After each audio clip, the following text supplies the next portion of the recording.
Hey guys, what's up? Mike here. Thanks for tuning in to another video. So I want to speak to struggling designers, anybody that is an aspiring designer, UI, UX designer. You're growing, you're building your portfolio, you have some projects out there, but you've been applying to jobs and you're just not landing any jobs, you know, or landing the right position is a struggle.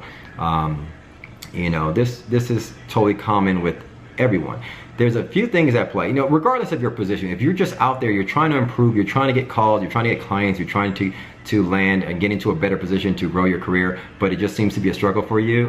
Here's some things I want to talk to you about. Is that there are several things that that are at play, several different variables, one of which that is out of your control.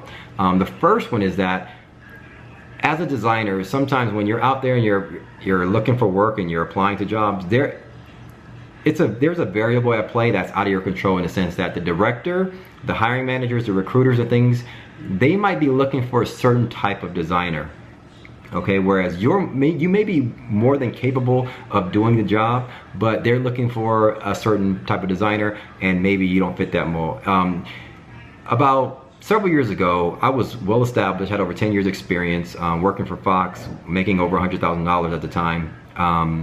And I applied for a job at Huge. It's an agency. They have a office, I believe, in New York, in LA. And I thought there was a position. I really like Huge as an agency. I used to follow them.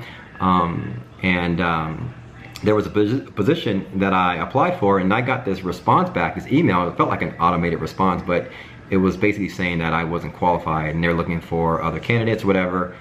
And I was like, whoa, you know. And it wasn't like it wasn't a downer. Like I wasn't not working at the time. I was working. I eventually got a job at at Yahoo, and so my career continued to improve. You know, the thing that hit me was that sometimes there are some people, some designers, some directors that feel a certain way about something and about a certain style, and they look at your stuff and they may not like what you got going, or they may be looking for a different type of designer.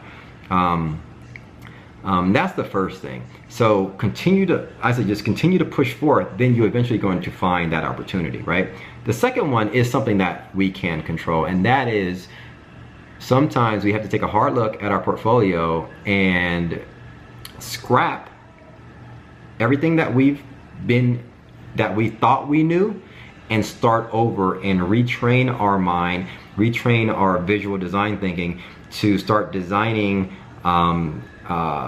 projects, apps, applications, websites in a different way based on top tier designers. Okay, this light bulb went off to me maybe 2012, I was more than established, but when I started to scrap my default way of designing and start designing like from these, like based on how I see top designers in Dribbble and things like that, my work and my attitude or my feeling and my design styles just improved tenfold.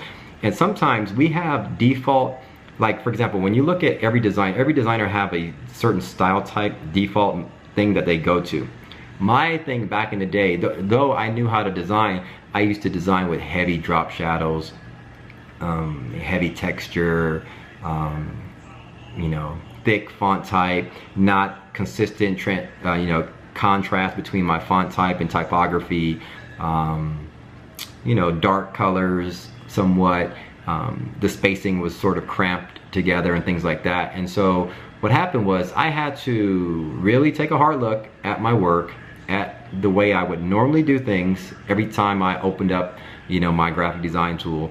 I went about things a certain way, and I sort of said, you know, I'm going to scrap this and relearn a different visual design approach.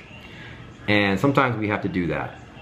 And so sometimes you have to scrap your work and look at the top designers on Dribbble and really focus on improving your visual design style. So for me, that meant, oh, you know what? My drop shadows don't have to be that thick, that dark.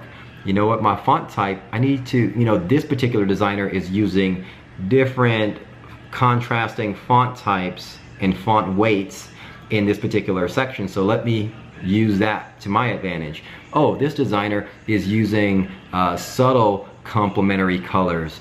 Maybe I should go with that approach. This designer, the spacing looks much better than my work, right? And the reason for that is I never went to design school. I have to learn on the fly. And maybe there are some designers that went to visual design school and was trained in a certain way. They spent thousands of dollars.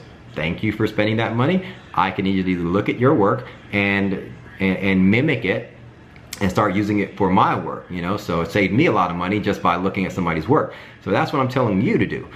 So sometimes the body of work that you're showcasing and that you're utilizing to go after jobs, it may not be up to par with today's standard, or to get you out of that commodity state. Okay, a commodity state, like, okay, you're a designer, everybody can design, but if you're out of that state and you're above average, now you have work that everyone's going, ooh. So basically you know how to build cars, but now you're taking your car to the car show and people are looking at your car, your nice Camaro, and going, you know what, that paint job is really nice. I like, you know, I like the new wheels you put on that Camaro, or I like that, the interior and things like that.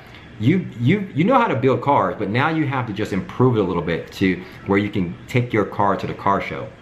And that's what I mean. When you do that, you'll start to see that your opportunities will start to open. Like, I know now, looking back, if I today wanted to land a job at a Huge, I know what I would need to do. I would need to look at their body of work, because now when I look at my body of work back then and their body of work, their work was actually obviously, you know, top notch compared to my work.